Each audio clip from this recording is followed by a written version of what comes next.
नमस्कार, प्रणाम आप सबको के हम भोजपुरी गायक सुधीर संगम। आप सबके पता हो कि कुछ दिन पहले हमारे सुपरस्टार सिंगर मिथुन पैठा जी के मम्मी का निधन हुआ था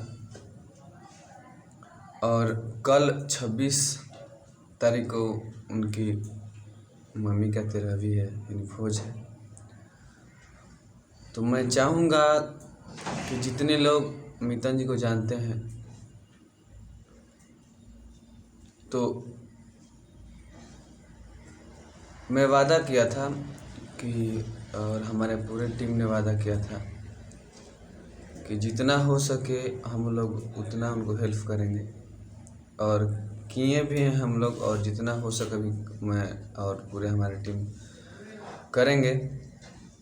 तो आप लोगों से नम्र निवेदन है, हाथ जोड़ के विनती है कि मिथुन जी को आप लोग सपोर्ट करिए, क्योंकि मिथुन जी बहुत दिल के अच्छे इंसान हैं। ऐसा इंसान कभी कभी देखने को मिलेंगे आपको। तो मैं चाहूँगा कि ऐसे इंसान के कार्य में आप लोग सफल हों और 26 तारीख को जाकर उनके द्वार पे और उनके मम्मी के 13वीं को सफल बनाएं, ताकि उनके मम्मी को आत्मा को शांति मिले। और जितना हो सके आप लोगों से, जितना हो सके उतना ना, कोई नहीं कि हमको इतना करना है उतना करना है, जितना हो सके आप लोगों से उतना करिए, क्योंकि जब एकता होती है तो बहुत कुछ हो सकता है। लोग 1-1 रुपया भी देंगे। अगर 1000 रुपये देते हैं लोग 1-1 रुपया करके, तो 1000 लोग देंगे तो 1 रुपया होगा, 1 रुपये के अनुसार 1000 रुपया होगा। तो ये जरूरी नहीं है कि हम लोग 500 करें, 1000 रुपये करें, ये ना कोई ज़रूरी नहीं है। बस जितना हो सके आप लोगों से उतना उनको सपोर्ट करिए, जो जानते हैं, और जो नहीं भी जानते हैं अगर ये वीडियो देख रहे हैं उनको सपोर्ट करिए, ताकि भाई अपने मम्मी के कार्य को सफल बनाएं। और आप लोग ज़रूर जाइए और उनके द्वार का शोभा बढ़ाइए।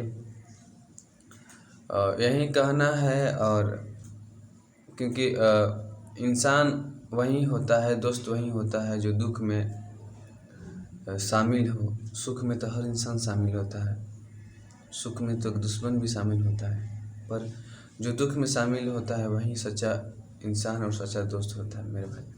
तो मैं यही कहूँगा कि आप लोग जाइए और मेरे भाई को सपोर्ट करिए, ताकि उनका कार्य सफल हो। ताकि आज हम पे दुख है तो कल उन पे दुख है तो परसों आप पे भी हो सकता है। इसलिए हम लोग जैसा करेंगे वैसा पाएंगे, ताकि सबके दुख में शामिल हो, ताकि जब हम लोग पे विपत आए तो हम लोग को भी कोई सपोर्ट करने वाला हो। तो आज हम किसी और का सपोर्ट करेंगे तो कल हमें भी कोई सपोर्ट करने वाला होगा। तो मैं आप सबसे नम्र निवेदन करता हूँ कि आप लोग सपोर्ट करिए और भाई के द्वार पर जाकर भाई को शोभा बढ़ाइए। जय हो भोजपुरी समाज।